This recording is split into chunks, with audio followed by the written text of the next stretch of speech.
you're still at that, Kim. I am. I'm going to get it off. I don't care what you guys did. It works. It really does. Yeah, the lemon and the vinegar, lime and the vinegar together works. I'm doing it. I'm going to get it perfectly clean by the end of the show. You're going to be all sweaty because it's hot out there and you're scrubbing too hard. I know. Yeah, it was all Julie's idea, by the way. She's the one that wanted us to make the stain like that. Julie, wait till I get in there. All right. I'll tell you what, though. Some lime juice under your arms. Right.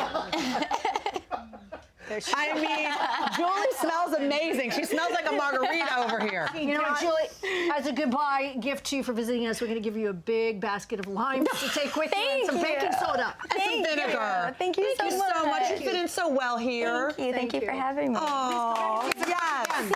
Please do. Come on, I'll walk you out. All right.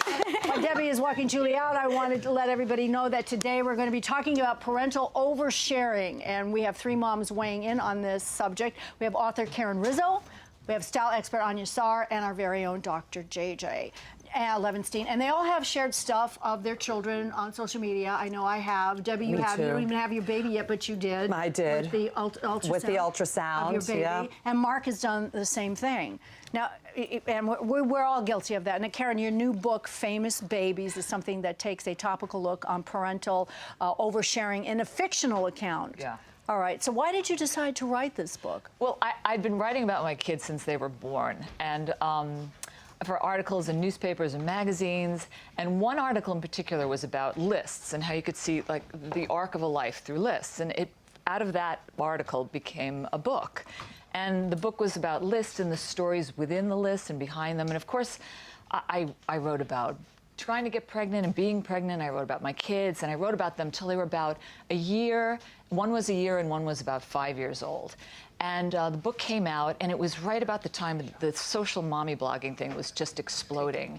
So a couple years later, it was 2007, 2008, I thought, I'm gonna get up a mommy blog. That'd be great. It'll just be a continuation of the book. Sure. So I throw it up, and it was a real bare bones sort of, thing. And I thought, oh, no one's reading it anyway. What do you mean bare bones? What did you say? Well, it was like now mommy blogs just look fabulous. They have links and Right. Okay. Sponsors and all kinds of stuff. And I was just writing stuff, and I thought, no one's really reading it. And about 6 or 7 months, 8 months down the line, I'm with my daughter, who's then about 7, at school, and this dad comes up to me and says, oh, I love that. I love what you wrote about, your daughter and what she was asking about that woman in the scarf and what you said to her. And my daughter was nearby. She had an armload of dress-up clothes, and she dropped them. And she just looked at me and said, you wrote about that? Why would you write about that? Why would you tell anyone? And I just. What did you say to her? How did that make you feel? Well, I was a little floored. I said, well, honey, that was a really astute question. And besides, it was really cute. And that was it. That was the trigger. She said, cute. That wasn't cute. That was just a question. Oh, You're boy. not allowed to. So that night, she's like 7 and my son is 11.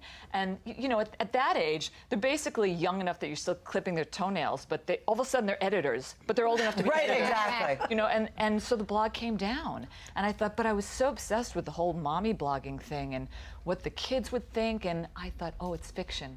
I'm going to turn it into a book. So you changed the names to protect the innocent? Oh, well, it's basically? not about me. It has nothing to do with me or my Or children. the guilty, I know. Exactly. It's Well, Anya, your son Sawyer has become part of your trend and style brand. How did that all come about? And he comes here all the time too. So he cute. loves coming here. It came about because when I became there he is. Gosh. There he is. What a muffin. Right? Ready for the camera. It came about because, when I became a mom, my brand changed. And, now I was a style and trend expert, a stylist, but I was also a mom. So I had a choice. I could either incorporate him into my brand or keep it separate. And I chose to not only incorporate him, but literally intertwine him and make his style and Sawyer's style its own brand. Do you use this for information to help other mommies or to help your brand expand? Well, I also use it, for information as a style inspiration. I'll put him in a really cute outfit and dress him up like a little doll and post his outfit. And, he has his own hashtag, Sawyer's World. He has his own accounts, his own Instagram, and people can follow him and, and see his style. Oh, look at him. So he's going through everything. Now, you also set up a Twitter handle for him. So what does he tweet about? Well, he doesn't tweet. I know he doesn't. Tweet. I mean, What do you he's tweet about? learning. Very He's learning, advanced. Christina. We're working on it. But, you know, it's his hashtag. It's Sawyer's World. So I hashtag everything with his world because he does live in this amazing, crazy world. What does the tweet say? Let's take a look there.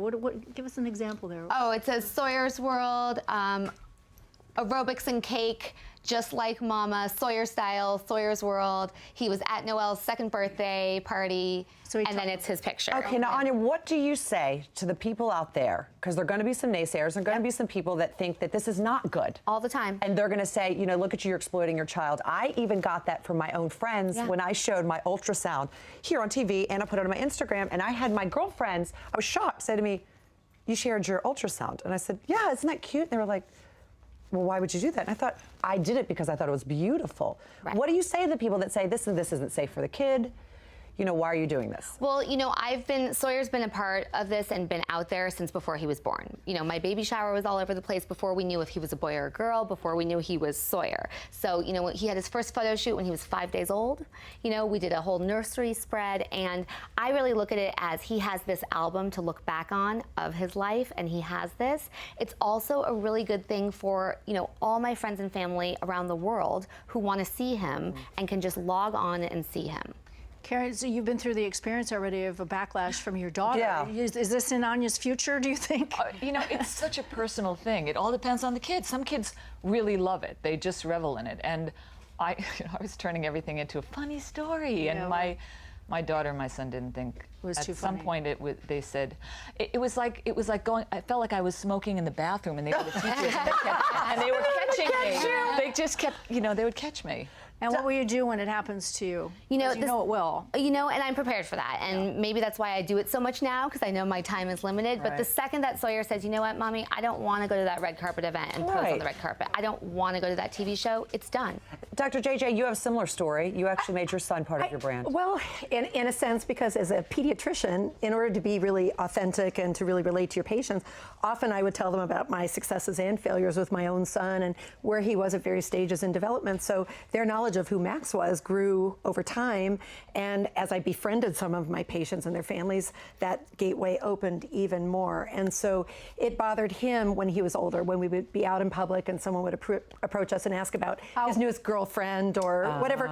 And he looked at me like, Mom, what are you saying to them? What did you say about him that made him have an issue with it? Well, I wouldn't say anything ever negative or extremely personal, but I think the fact that strangers knew aspects of his life that he wasn't prepared to engage with was difficult for him. So at that point, I think it was about 6.5 or 7 when that happened, said, you know, enough. But in the same vein, also I wrote about him in our private website. What did you write about? I wrote about his readiness for college and his readiness to leave the nest, and also mine. Yeah. And it was a very private interaction with my patients. It was sort of a teaching thing, and some of them were very much looking forward to it every week. And so for everyone, it was a growth exercise. And then ultimately, with a computer glitch, I actually lost that volume of work that I had done, and I had planned to publish it for my son and give it to him at some point when he was married or at a significant life event. And we lost it, and I'm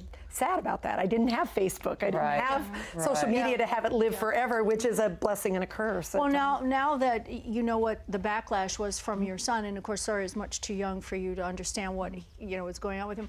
Do you have any regrets about doing it? Probably not, because in many respects, for me, it helped me be a better doctor, because without sharing that information, I don't think I would have been viewed as authentic or equal to my patients, because I never wanted to be here. I wanted to be here, eye to eye, doing and experiencing what they were.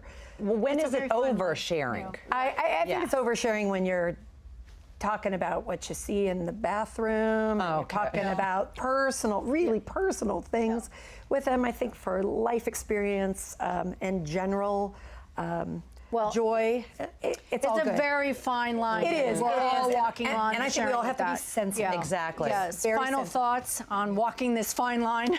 Well, I explore all that stuff in the book, but it's a matter of the trust and the and the respect on both sides, and when do you when do you question your child, and when does your child question you about what you're, writing? Well, I'd love to read your fictional Exactly. account of what you went through. Exactly. We want to thank you so much for sharing your stories, all of you, so thank you. Yeah. All right, and you can check out Karen Rizzo's book, Famous Baby, in bookstores now. For more information on Sawyer, you can go to Sawyer's World, and you can go to anyasar.com, and you can join us on our Home and Family Facebook page, and we'd love to hear your thoughts. And next up in the kitchen, we're getting in the kitchen with MasterChef Junior winner, Chef Alexander Weiss. Yummy. Breathing again.